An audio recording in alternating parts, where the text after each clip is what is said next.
բարձրել է 7 տարի։ Համաձայն լինելով երկրորդ կամ երրորդ նախագահների քաղաքականության հետ, ասենք ուղղակի որ փաստը մնում է փաստ, որ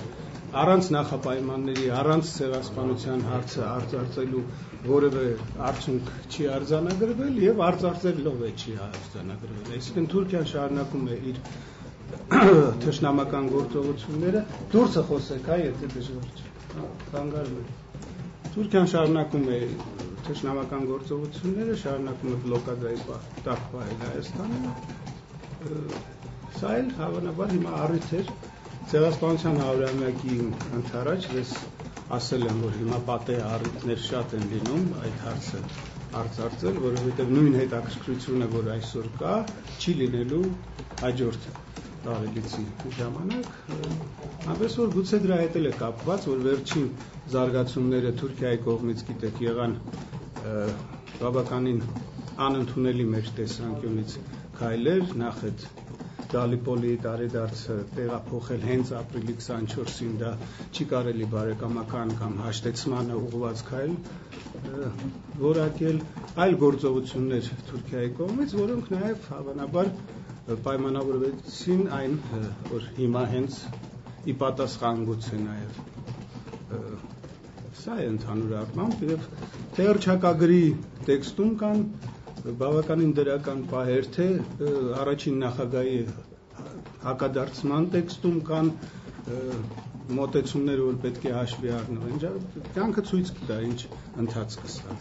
Պարոն Ախմանյան խոսում է, որ փաստաթուղթը պարզապես հետ կանչելը բավարար չէ, այն շարունակում է կենթանի փաստաթուղթն արդ, այնտեղ մեր ստորագրությունը դրա տակ է։ Հաջորդ քայլը որը պետք է ստորագրությունը հանելը։ Ուրեմն եթե միջազգային որևէ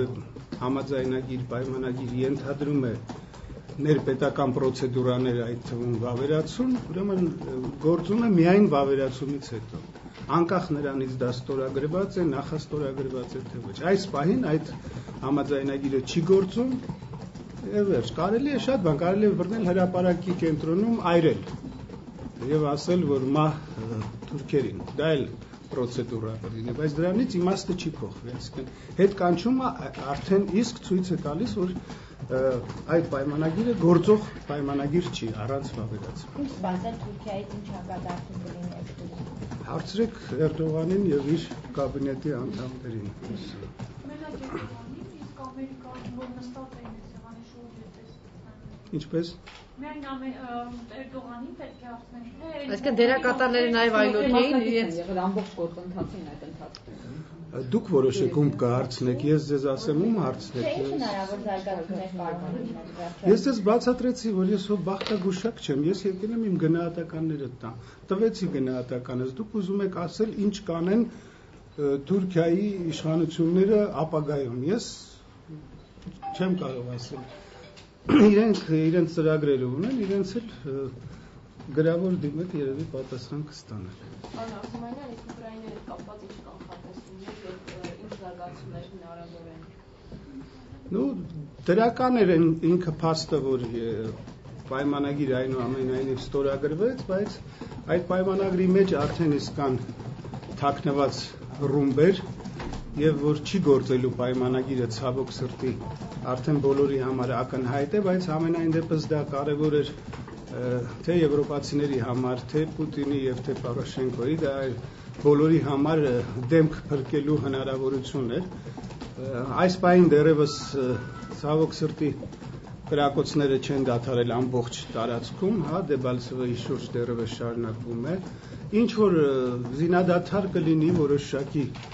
ժամանակահատվածում, բայց ինքը պայմանագիրը այնպիսի կետեր ունի, որ ինչ որ պահի կողմերից որևէ մեկը հրաժարվելու է։ Դա ձեռնտու չէ Ուկրաինայի իշխանությունների համար, քանի որ Պուտինը հրաժարվեց Ուկրաինայի սուվերեն երկրի սահմանը թույլ տալ վերահսկվի Ուկրաինայի սահմանապահների կողմից, դա կարևորագույն պահանջ էր Պորոշենկոյի կողմից, դա կապել ապագա ներ-ուկրաինական զարգացումների հետ հնարավոր ֆեդերալիզացիա եւ այլն, դա միջամտություն է Ուկրաինայի ներքին գործերին եւ կարծում եմ Պորոշենկոն պետք է նաեւ գիտակցենք, որ չունի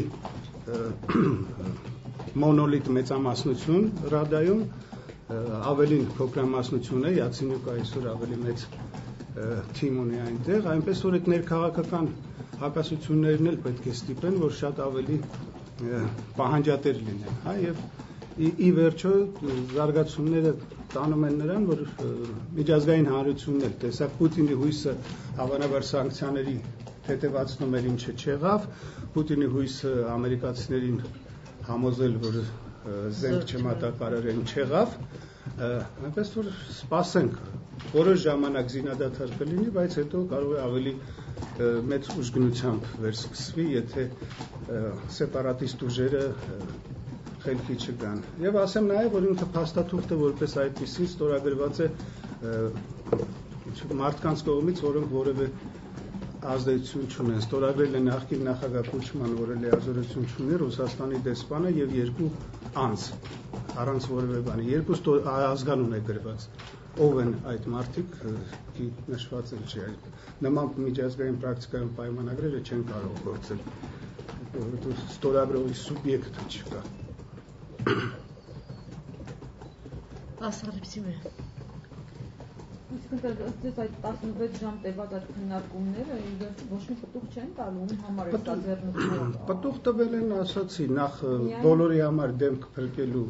հնարավորություններ, ինչը շատ կարևոր է քաղաքականության մեջ, որովհետև վերջին հաշվի տարբերություն Ռուսաստանի Մերկելն ու Օլանդը ունեն ընտրողներ եւ պետք է այդ ընտրողներին արդյունքներ ներկայացնեն, նրանք նախընտրական գործողություններ են անում։ Երկրորդը, ինչպես ասացի, այնուամենայնիվ որոշակի ժամանակով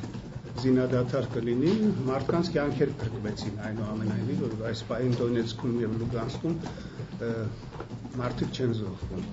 Եվ հնարավոր ուրվագիծ եղավ ապագա լուծման համար, որը ընդունելի է կողմերի համար, ինչ-ինչ բացառությունները, որոնց մասին ես խոսեցի։ Այսինքն այդ փաստաթուղթը կարող է հիմք լինել ապագա քննարկումների համար։ Պարոն Արտամանյան, ներքաղաքական զարգացումներին կանդրադառնալ ՀՀԿ-ԲՀԿ հակամարտությանը եւ հնարավոր համարում եք, որ Ռոբերտ Քոչարյանը վերադառնա ու ինքը ղեկավարի ԲՀԿ-ն ոչ իր երկու հաջողությունից։ Քանի որ հնարավոր է բաներին չի անդրադառնում, նա երևի ավելի շատ Ռոբերտ Քոչարյանի ղաց անդրադառնում այնքանով, որքանով արդեն ես գնահատական տվել եմ, որ դա ներընտանեկան կռիվ է եւ նախընտրում եմ չմիջամտել եւ զերծ մնալ ինչ բաներից։ Ես նաեւ ձեզ հիշեցնեմ, որ արդեն 3 տարի է, ինչ 2.5, հա, ինչ Բարգավաճ Հայաստանը կոալիցիայից դուրս է եկել, ես բազմիցս մի քանի տասնյակ անգամ ասել եմ, որ մեր տիպի երկրներում անհնար է լինել օլիգարխ եւ լինել ընդդիմադիր, դա բացառված է։ Այսինքն կան խաղի կանոններ, որոնք ընդունենք կամ չընդունենք, այդ խաղի կանոնները թելադրում են ինչ-որ լոգիկա։ Եվ այստեղ ոչ ինտելեկտուալ գիտելիքները կապ ունեն, ոչ բան ֆիզմատ գիտությունների դոկտոր Ռուսական ազգային ակադեմիայի թղթակից անդամ Բորիս Բերեզովսկին փորձ արեց ընդդիմանալ եւ ճակատագիրը գիտենք։ Շատ լավ կրթություն ստացած Միխայել Խոդարկովսկին, որը լավագույն բուհերում ռուսաստանյան սովետական ստացել էր տնտեսագետի կրթություն, նույն ճակատագրին արժանացավ։ Այսինքն մեր տիպի Ռուսաստանի ցավալի բան է դա, բայց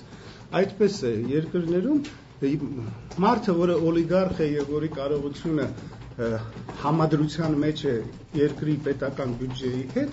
չի կարող գործել որպես ընդդիմադիր։ Ինչ որ մեկը այստեղ Իվանիշվիլի անունը տվեց, Իվանիշվիլին Վրաստանի օլիգարխ չի եղել։ Իվանիշվիլին ռուսական օլիգարխ է, որը իր ողջ կարողությունը կուտակել է արտասահմանում եւ քաղաքական պայքարի է եկել դրսից առանց ներքին ինչ որ պայմանավորվածությունների, այսինքն ծնունդը չի եղել այն համակարգի, որից նա հրաժարվել եւ փորձել է բանանել։ Ուկրաինայում էլի օլիգարխեր չէ, նախագահ ընտրված։ Օլիգարխ չէ նախագահը։ Բայց ով է նախագահների մասին։ Բոլոր նախագահներն է օլիգարխ են հետխորհրդային։ Չէ, այսինքն ինքը կարողացավ գալ, պայքարեց ու եկավ։ Այդ նույն օլիգարխ Պորոշենկոն եղել է օլիգարխ Յանուկովիչի թիմում, եղել է նրա կառավարության կազմում, այդ օլիգարխները իրար մեջ բաժանել են երկիրը։ Խաղի կանոններ չեն խախտել իրար նկատմամբ։ Այս պարագայում խաղի կանոն է խախտվել, որը ես դրա համար եմ ասում, ես դա իրենք են ծնել այդ կուսակցությունը։ Բարգավաճ Հայաստան կուսակցությունը ծնվել է Բաղրամյան 26-ում Ռոբերտ Քոչարյանի քավորությամբ եւ я тебя породил, я тебя и убил, կար բավականին հետաքրքիր։ Բայց այս խաղը իրապես մրցակցություն է դիտարկում։ Ինչպես։ Այս ամեն ինչ իրապես մրցակցություն է դիտարկում, թե համաձայնություն կա ՀԿ-ի վերին։ Դա ինձ չի հետաքրքրում, ես ընդհանուր առմամբ ենթադրում եմ, որ առաջին այդ ելույթից ինձ մի բան է հետաքրքրում, որ սա կկիրառվի արդյոք ողջ քաղաքական սպեկտրի վերաբերյալ, այո, որ այլևս օլիգարխները քաղաքական դաշտը թողեն քաղաքական գործիչներին։ Դա դրական ուղերձ է եւ լավ կլիներ, ճիշտ կլիներ, ընկալելի կլիներ սկսվեր ինքնամաքրմամբ, բայց նաեւ այստեղ կարելի է այլ կերպ նայել։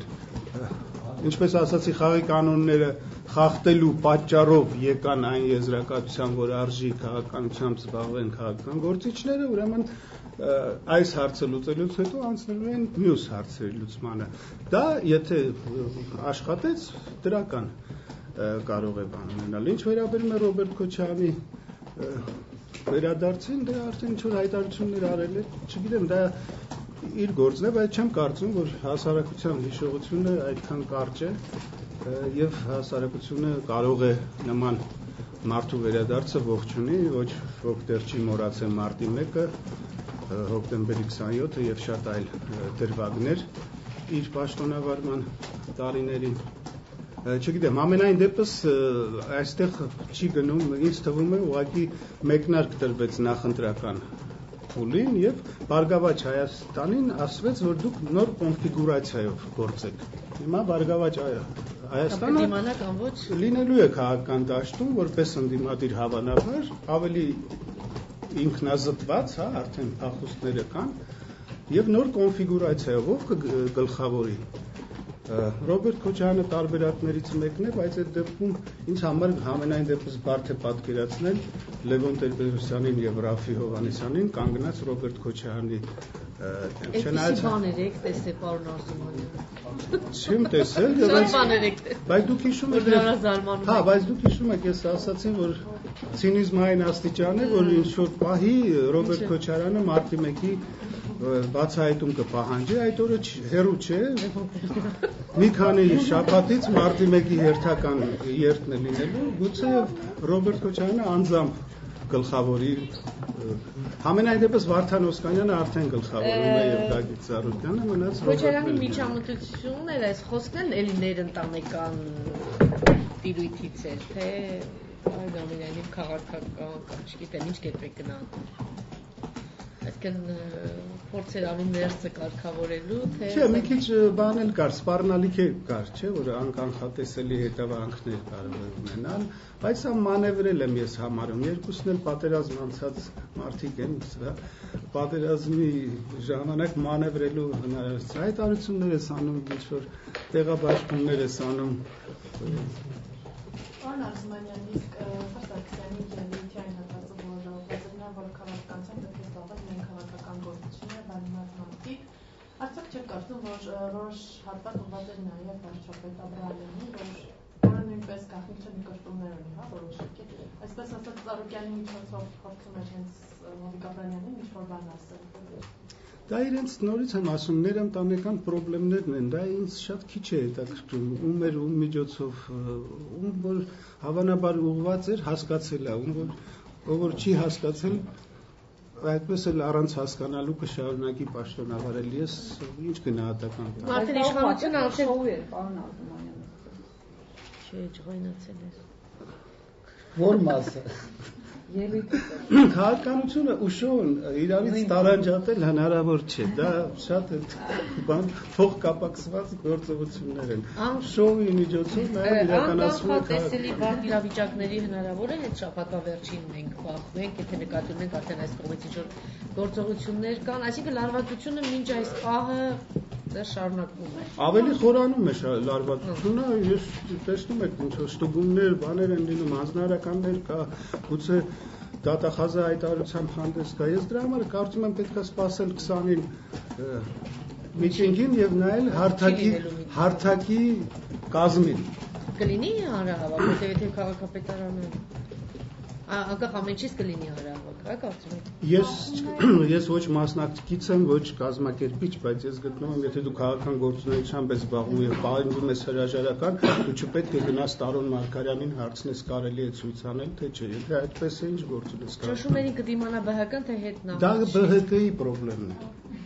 Դե դուք ինչպես կերպ եք գնահատում այդ Ես ասում եմ կամայնություն դա իրենց ես քանի որ որպես հարևան եմ դիտարկում։ Դե բայց հարևան կռիվ բան կարող է մի օր ձեր դրանը գան։ Այ Աստված մի արասե որ գա մեր դրանը։ Այդ դուրն է մեծ ասում երկրի դուրն է, այդպես բան դուր չի։ Չէ, տենց չի լինի այդպիսի լարվածություն։ Տենց ամբողջ շենքի վրա դժվար տարածվի։